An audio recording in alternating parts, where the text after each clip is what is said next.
vai fazer parte desse trabalho do grupo dos 7 aí. Mas isso já está sendo exigido ou não?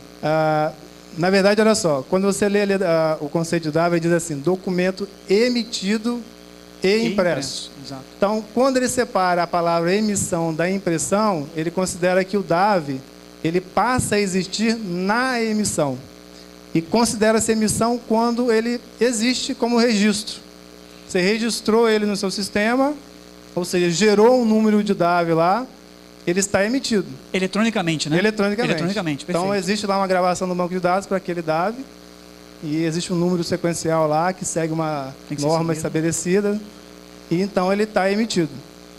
Em algum momento ele tem que ser impresso, e isso tem que acontecer quando? Antes de concretizada a operação ou prestação, ou seja, antes que você concretize a venda, normalmente a concretização da venda é a emissão do cupom fiscal. Perfeito. Então, ele tem a sua existência anterior à impressão. Então, ele pode...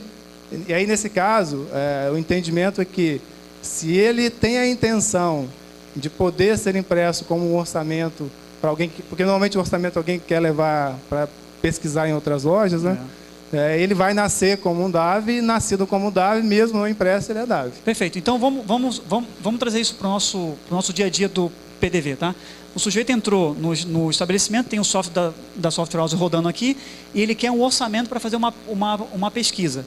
Eu posso imprimir, certo? Porque ele pediu que isso fosse impresso, não é isso? Então eu posso imprimir isso. Isso é um DAV que gerou um registro no banco de dados, vamos falar da parte de programação, gerou um registro no banco de dados com número sequencial, que não vale a pena a gente falar do número aqui, a lei é muito clara quando ela fala dessa sequência numérica em si, mas a questão é simples, o DAV tem que ter uma numeração única e lógica, ok? Então ele gerou um registro no banco de dados e eu imprimi. Aquele é um DAV, certo?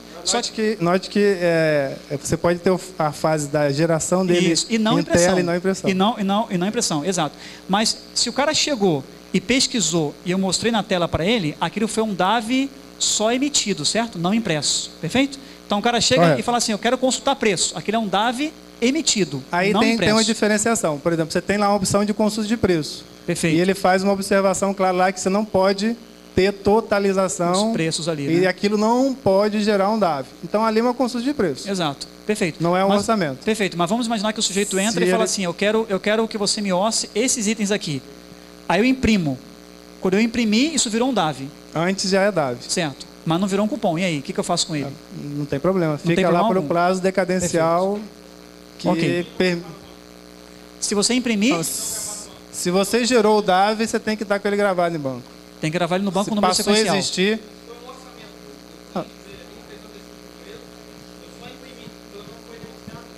Não, você não pode imprimir se ele não é um DAV. Ele, para ser impresso, ele tem que ter virado DAV. Ele tem que ser emitido. Por isso que o nome dele é documento auxiliar de vendas, né? Qualquer documento que você queira imprimir que não seja cupom. Não pode imprimir nada que não exista registro em banco. Você vai ter que estar registrado de alguma forma isso. No momento que você criou na tela, a única forma de você eliminar aquilo é cancelar a criação dele. Como acontece com qualquer tela, você abriu uma tela lá, começou a registrar. Ah, não quero saber não, vou embora, não gostei dessa loja, achei você feio. Tá. Aí você vai lá e cancela aquilo, aquilo não gerou registro algum, ninguém levou nada para casa, aquilo não existiu. Mas no momento que você gravou, já é DAV. Tá. Então, mesmo que não impresso. Então, só para a gente finalizar o tema DAV, tá? DAV não tem nada a ver com cupom fiscal, certo? Não tem nada a ver com cupom fiscal DAV ainda, não é uma operação fiscal ainda, ok? É um documento que eu posso gerar no meu banco de dados com o número sequencial de uma consulta de preço que ele fez e eu quero armazenar aquela consulta no nome do cliente, perfil, alguma outra coisa, aquilo ali é um DAV. E se eu imprimir esse cara, ele também continua sendo DAV, né? Ok? Agora, o grande lance que tem aqui no Espírito Santo é, a lei, ela diz que essa impressão pode ser numa folha de até A5, não é isso? Ou usando o ECF, no relatório gerencial. Ela legisla como é que tem que ser o cabeçalho e como é que tem que ser o rodapé. Ok? Tanto na folha de no mínimo A5, como no ECF, no relatório gerencial. Aqui no Espírito Santo, só pode ser no ECF. Perfeito? Aqui só pode ser no ECF. Então não posso colocar lá uma Lexmark, né, colocar numa folha 4, só posso usar o ECF para isso. E tem que confessar que tem causado algumas dificuldades grandes aqui, né, porque às vezes o cara precisa ter um formulário impresso, padrão.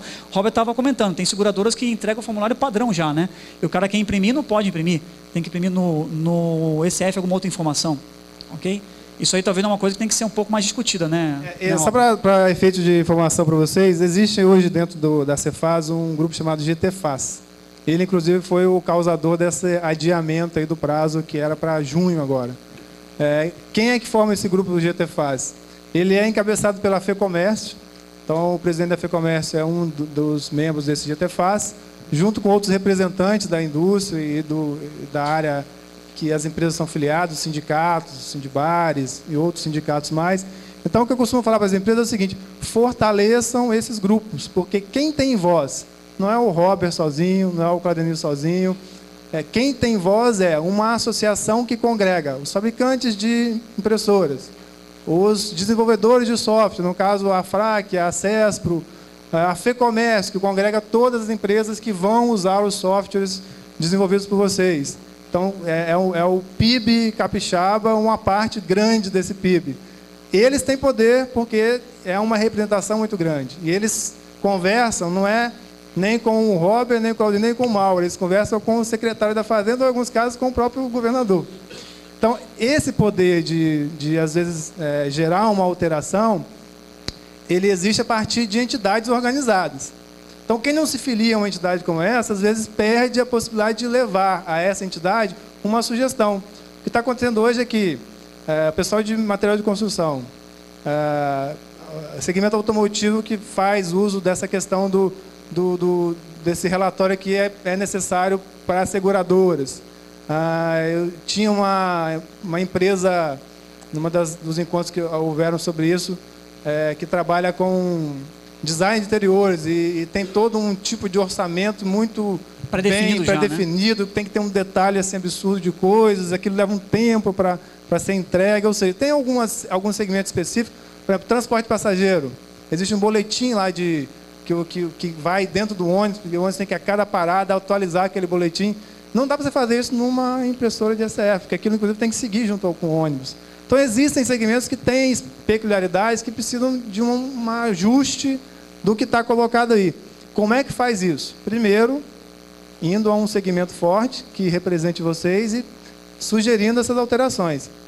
Isso vai ser encaminhado.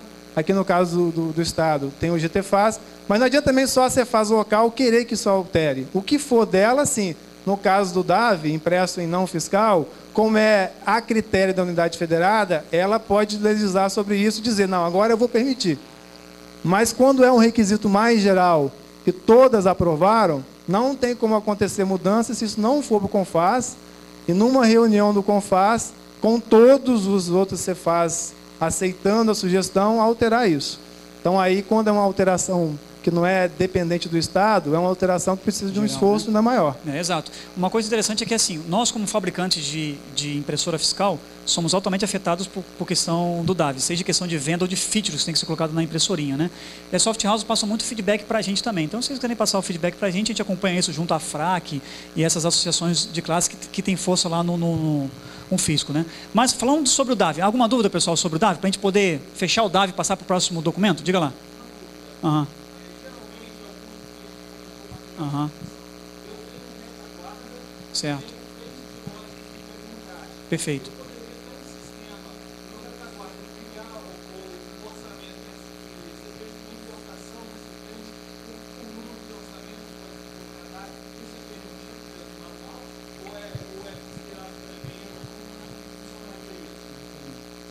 Responder, Robert? Bom, teve uma pergunta dessa num evento recente, então acho que dá para eu poder te responder isso. Existe um romaneio de material de construção. Então, normalmente o que acontece? Quando você faz a venda do material lá na frente de loja, esse retaguarda aí, entre aspas, né, recebe essa informação para ele depois poder lá pegar do estoque, botar lá dentro do caminhão, esse caminhão vai levar lá para a obra, ou para a construção, ou vai transportar para o cliente. E às vezes transporta fatiado, inclusive, né? Não leva todo de uma vez. Umas coisas ficam aqui, outras coisas vão. Isso gera um problema sério, porque o entendimento é o seguinte: esse retaguarda aí, na verdade, ele é ambiente de venda também. Então, se é ambiente de venda, você não pode ter lá nenhuma impressora que não seja impressora fiscal. Então, lá atrás, você deveria ter também impressora fiscal.